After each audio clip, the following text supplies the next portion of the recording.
നാട്ടിൽ നിന്ന് എഴുത്തു വന്നു. കാര്യങ്ങളൊക്കെ ആകെ അവതാളത്തിലാണ്. ആ വർഗീസിനെ സോപ്പിട്ടാലേ കാര്യങ്ങൾ നടക്കുമെന്ന് ഞാൻ പറഞ്ഞില്ലേ? ആ ചെറ്റയ്ക്ക് ഇപ്പൊ ചന്ദ്ര ടീയുടെ അക്കൗണ്ട് കൂടെ വേണം. ഞാൻ MD അല്ലേ, ഇല്ലെന്ന് പറയാൻ ഒക്കുമോ? രണ്ടും കൽപ്പിച്ച് ഞാനും കൊടുക്കാൻ പോവാണ്. അതുകൊണ്ട് കമ്പനിക്ക് എന്ത് പറ്റുമെന്ന് എനിക്കറിയാൻ പാടില്ല. ദീപസ്തംഭം മഹാചര്യം എനിക്കും കിട്ടണം പണം എന്ന കുഞ്ചൻ നമ്പ്യാരുടെ പോളിസിയാണ് എൻ്റെത്. ആ 100 ആണെങ്കിൽ കണ്ടവൻ്റെ എന്നൊക്കെ കടം വാങ്ങിച്ചിട്ട് കമ്പനി കുളം തോണ്ടുന്നുണ്ട്. താമസിയാതെ വർമ്മ സാറ് പിച്ചച്ചട്ടി എടുക്കും.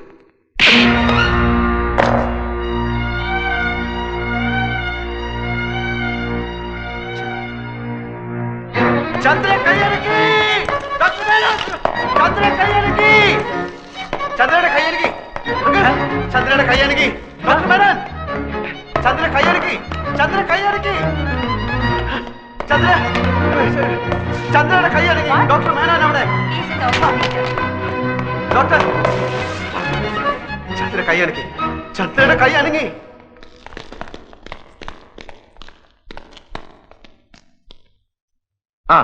Lift your hand.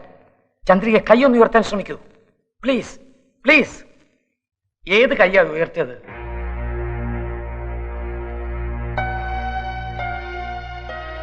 Right hand, വലത്തെ കൈ. Please please make an attempt at least. മോളെ, ആ കൈ വീണ്ടും ഒന്ന് ഉയർത്താൻ നോക്കൂ. Please please try. എപ്പോഴാ കൈ ഉയർത്തിയത്? ഞങ്ങൾ സംസാരിച്ചുകൊണ്ടിരുന്നപ്പോ. എന്ത് സംസാരിച്ചുകൊണ്ടിരുന്നപ്പോഴാ കൈ പൊക്കിയത്? അത് പിന്നെ ഞങ്ങൾ പഴയ കാര്യങ്ങൾ. എക്സാക്ട്ലി എന്താ പറഞ്ഞത്? ചന്ദ്രികയുടെ ആൽഫി എന്താ പറഞ്ഞുകൊണ്ടിരുന്നത് അത് പറയൂ. വർമ്മ സാറ് വർമ്മ സാറ് വർമ്മ സാറിന് എന്നെ എന്ത് ഇഷ്ടമാണ്, പിന്നെ ഞാൻ അദ്ദേഹത്തിന്റെ മകനെ പോലാണ്, എന്റെ അച്ഛൻ പോലും സ്നേഹിച്ചിട്ടില്ല, അങ്ങനെ എന്നൊക്കെ പറഞ്ഞു. എന്ന് പറഞ്ഞപ്പോഴല്ല, പിന്നെ ഞാൻ എത്ര ഭാഗ്യവാനാണ് നിന്നെ പോലെ പെണ്ണെ കിട്ടാൻ എന്ന് പറഞ്ഞപ്പോ കൈപൊക്കി. എന്നിട്ട് കൈപൊക്കിയിട്ട് എന്റെ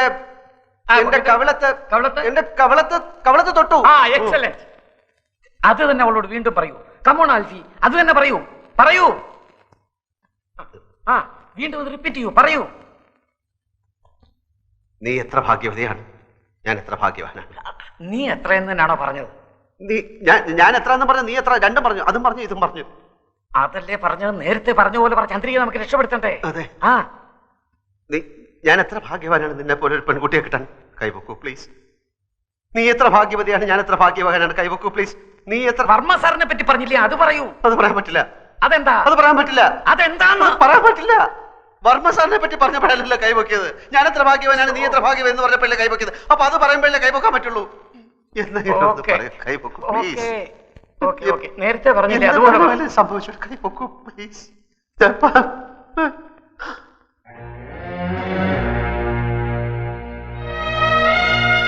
സോറി, ഏതോ ഒരു ഇമോഷണൽ മൂഡിലായിരിക്കും കൈ ഉയർത്തി. ആ ഇമോഷനിലേക്ക് തിരിച്ചു വരുന്നില്ല. ഇനിയിപ്പോ കാത്തിരിക്കുക നിവൃത്തിയുള്ളൂ. എങ്കിലും പ്രതീക്ഷയ്ക്ക് വക കൂടിയിട്ടുണ്ട്. ഞാൻ പറഞ്ഞില്ലേ, ഇനിയല്ല ആൽഫിയുടെ കയ്യില.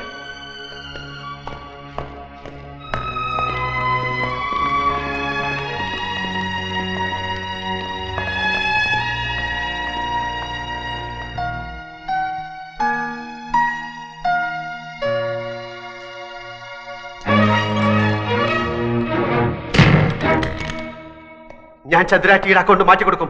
ഞാൻ 100 കൊണ്ട് നിന്റെ ഓഫീസ് കുളം തോണ്ടിപ്പിക്കും. ഞാൻ പിന്നെ പിന്നെ പിന്നെ അവിടെ കിടക്കുന്ന സാധനവും മേശയും കസേരയും ഒക്കെ എടുത്ത് വിൽക്കും. ഞാൻ നിന്റെ തന്റെ കൊണ്ട് പിച്ച ചട്ടി എടുപ്പിക്കും. അടിക്കടി അടിക്കടി അടിക്കാൻ. എടി ഞാൻ ആൽഫി കൂൽഫി വന്നത് ഞാൻ അപ്പൊ കൊണ്ടാ. നിനക്കറിയാം, ഞാൻ നിന്റെ ആൾക്കാരെ ഒക്കെ പറ്റിച്ച്, ഞാൻ ആ ഏണി പെണ്ണിനെ പറ്റിച്ച് നിന്റെ സ്വത്ത് മുഴുവൻ ഞാൻ അടിച്ചെടുത്തോളൂ. എന്നെ അടിക്കടി.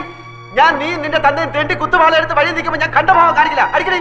നിനക്ക് ചുണ ഉണ്ടെങ്കിൽ അടിക്കടി. നിനക്ക് ധൈര്യം ഉണ്ടെങ്കിൽ എന്റെ കണ്ണക്കുറിക്ക് അടിക്കടി. അടിക്കടി അടിക്കാൻ.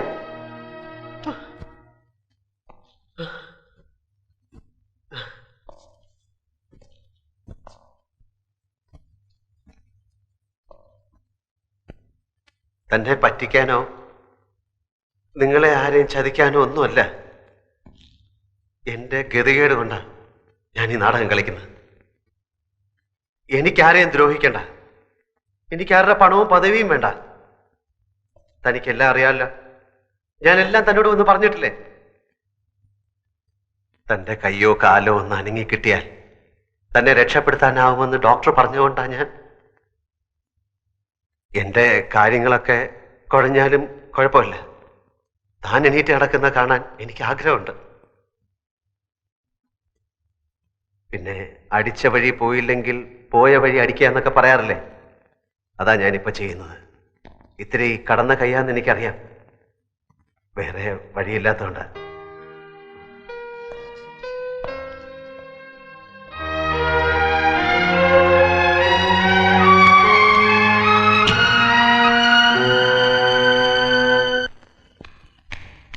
ആ 10 മണിക്കാണ് ട്രെയിൻ.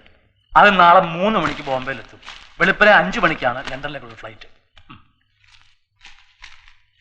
മനസ്സുണ്ടായിട്ടല്ല, നിന്റെ ഏറ്റവും വലിയൊരു ആഗ്രഹത്തിന് എതിര് നിൽക്കണ്ടല്ലോ എന്ന് വിചാരിച്ചിട്ടാ. ഈ പണവും പ്രതാപവും മാത്രം ഉണ്ടായിട്ട് വലിയ കാര്യമൊന്നുമില്ല. വയസ്സുകാലത്ത് കുട്ടികൾ കൂടെ ഉണ്ടാവണം, അതാ ഏറ്റവും വലിയ കാര്യം. 3 കൊല്ലത്തെ കാര്യല്ലേ ഉള്ളൂ. അത് കഴിഞ്ഞാ ഞാൻ ഇങ്ങോട്ട് തന്നെയല്ലേ വരിക. അത് ഞങ്ങളോടല്ല പറയേണ്ടത്. ദേ വിങ്ങിപ്പൊട്ടി ഒരുത്തും പുറത്ത് നിപ്പുണ്ട്, അവനെ ഒന്ന് സമാധാനിപ്പിച്ചിട്ട് പോ.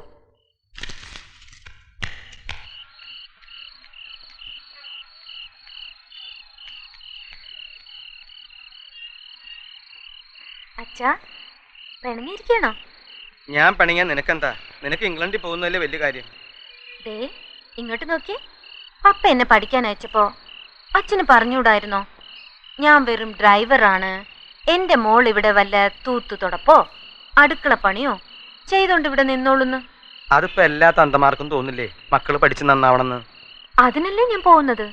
3 വർഷം പഠിച്ച് വലുതായി മിടുക്കിയായി അച്ഛൻ്റെ അടുത്തേക്ക് തന്നെ തിരിച്ചു വരാൻ.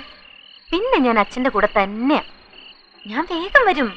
പക്ഷേ ഒരു കാര്യം, നീ സായിപ്പിനോട് മിണ്ടാനും പിടിക്കാനും ഒന്നും പോണ്ട. ഇല്ല, എനിക്കറിയാം, ഉമ്മ തരും. ആ അത് തന്നെയാ. പിന്നെ പപ്പയോടും വല്യമ്മയോടും മറ്റെല്ലാവരോടും പ്രത്യേക അനുഗ്രഹം വാങ്ങണം. പോകും മുമ്പ് ആ ആൽഫിയെ കൂടെ ഒന്ന് കാണണമെന്നുണ്ടായിരുന്നു. എന്തിന്? ഞാൻ വിചാരിച്ചതുപോലെ കുഴപ്പക്കാരനല്ല അയാള്.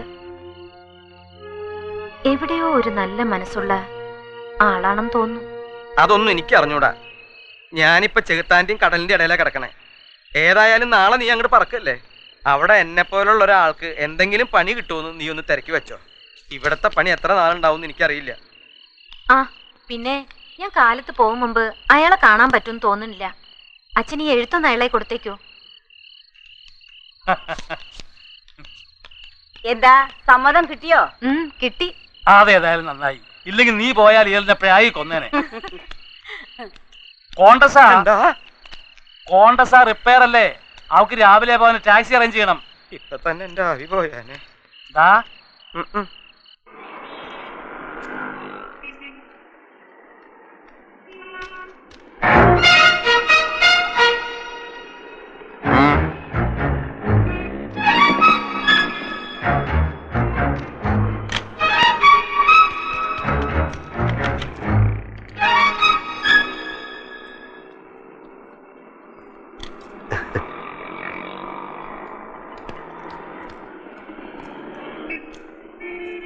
Oh.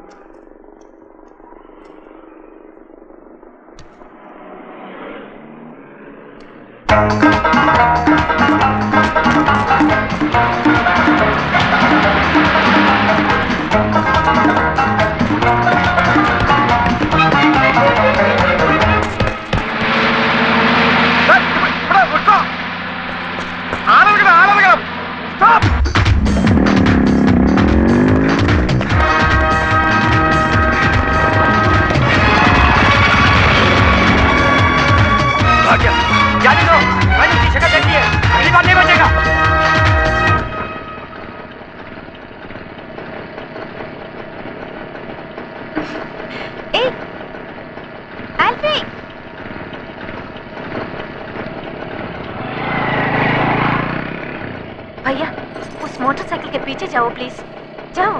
रेलवे स्टेशन नहीं जाना? नहीं, उससे कुछ जरूरी बात करनी है। चलो चलो।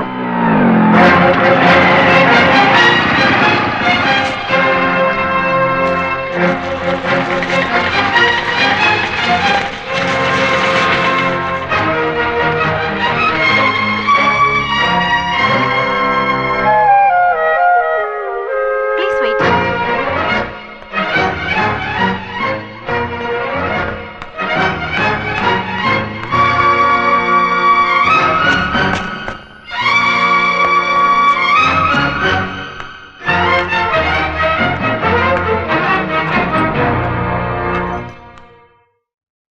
ആൽഫി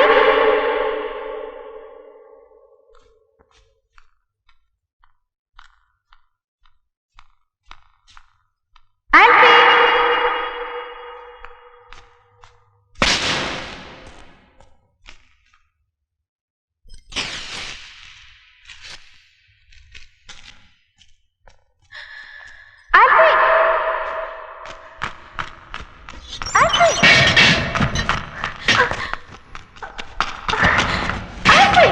ആൽഫി മാങ്ങാത്തൊലി, ഞാൻ ആരാണ്, എവിടാണ് താമസം, എന്താ പണി, ഇതെല്ലാം കണ്ടുപിടിക്കാനല്ലേ നീ കൂടെ നടക്കുന്നത്? ഞാൻ പറയുന്നത് കേൾക്കൂ പ്ലീസ്. എനിക്കൊരു പുള്ളി കേൾക്കണം. പുള്ളി ആൽഫി പ്ലീസ്, ഇതൊന്നും തുറക്കൂ ആൽഫി പ്ലീസ്.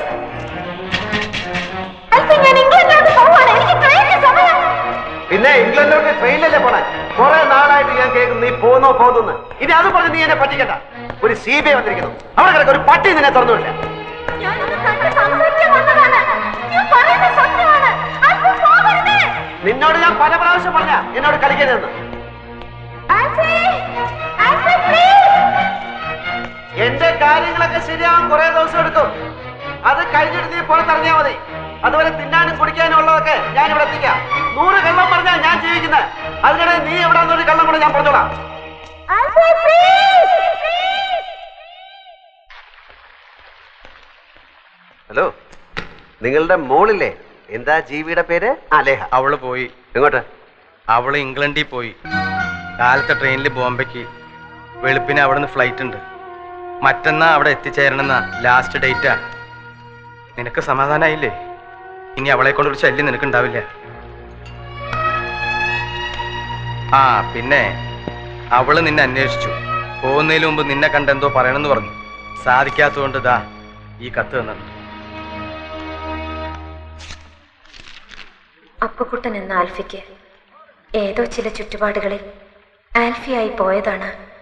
ചില നിവൃത്തികേടുകൾ കൊണ്ട് ആൽഫിയായി തുടരുകയാണ്. അത്രയും എനിക്ക് മനസ്സിലായി. ചന്ദ്രയോട് സംസാരിച്ചത് ഞാൻ കേട്ടു. പിന്നെ അപ്പു ഒരിക്കലും ചന്ദ്രയെയോ ചന്ദ്രയുടെ കുടുംബത്തെയോ ഉപദ്രവിക്കില്ലെന്നും അപ്പുവിന് വലിയൊരു മനസ്സുണ്ടെന്നും കൂടി ഞാൻ കണ്ടു, അറിഞ്ഞു. എന്നെ കൊണ്ടുണ്ടായ ഉപദ്രവങ്ങൾക്ക് മാപ്പ്. എല്ലാം കഴിഞ്ഞ് എവിടേക്കെങ്കിലും പോകുമ്പോൾ ആരോടെങ്കിലും എവിടെ ഉണ്ടാവും എന്നൊന്ന് പറഞ്ഞിട്ട് പോണം. ഞാൻ മടങ്ങി വരുമ്പോൾ എനിക്കൊന്ന് വന്ന് കാണാനാ. വെറുതെ. ഒരിക്കൽ കൂടി മാപ്പ്.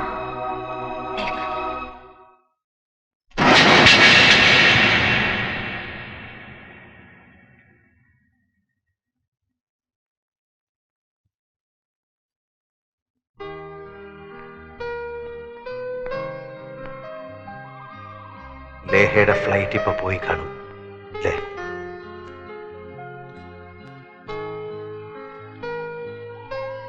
അറിയാം, വലിയൊരു മോഹവും അതോടൊപ്പം പോയി. ഞാനൊരു ഒന്നാന്തരം കള്ളനാണ്. അന്തസ്സും ആഭിജാത്യമുള്ള ഒരു കുടുംബത്തിലാണ് പിറന്നത്. പിന്നെ ഇങ്ങനായിപ്പോയി. ജീവിക്കാൻ വേണ്ടി ചെറിയൊരു കള്ളം പറഞ്ഞാ തുടങ്ങിയത്. പിന്നത് പിടിച്ചു നിർത്താൻ വേറൊന്ന്, പിന്നത് പൊളിയാതിരിക്കാൻ വേറൊന്ന്. അങ്ങനെ കള്ളത്തരങ്ങളുടെ ഒരു കൂമ്പാരത്തിന്റെ മുകളിലാണ് ഞാനിപ്പോൾ നിൽക്കുന്നത്. ഒന്ന് പൊളിഞ്ഞാൽ മതി, പിന്നെ പടപടാന്ന് പൊളിഞ്ഞു വീഴും. ജാതകത്തിന്റെ ബലമോ ദൈവാനുഗ്രഹമോ എന്തുകൊണ്ടോ ഇതുവരെ പിടിച്ചു നിന്നു. ഒരു വശത്ത് ദൈവത്തിന്റെ രൂപത്തിൽ ചന്ദ്രയും വർമ്മസാറിനെയും പോലെ ചിലര്, മറുവശത്ത് ചെകുത്താന്റെ രൂപത്തിൽ നിന്നെ ആ സത്യപാലനെയും പോലെ ചിലര്. ദൈവങ്ങളുടെയും ചെകുത്താന്റെയും ഇടയിൽ കിടന്ന് ചക്രശ്വാസം വലിക്കുന്ന ഞാൻ. ആ വെപ്രാളത്തെ പറ്റിപ്പോയ ഒരു അബദ്ധമാണിത്. പലരോടും പല കൊച്ചു കൊച്ചു ദ്രോഹങ്ങൾ ഞാൻ ചെയ്തിട്ടുണ്ട്. പക്ഷെ അതൊക്കെ ചെയ്തപ്പോഴെല്ലാം അതിനെല്ലാം എന്തെങ്കിലും ഒരു പരിഹാരം ചെയ്ത് പാപം കഴുകി കളയണമെന്ന് ഞാൻ വിചാരിച്ചിട്ടുണ്ട്. പക്ഷെ ഇത് എനിക്കൊന്നും ചെയ്യാൻ പറ്റില്ലല്ലോ. എങ്ങനെയാ ശിക്ഷിക്കേണ്ടതെന്ന് വെച്ചാൽ ശിക്ഷിക്കാം. ഞാൻ കൈയും കെട്ടി നിൽക്കുകയുള്ളൂ.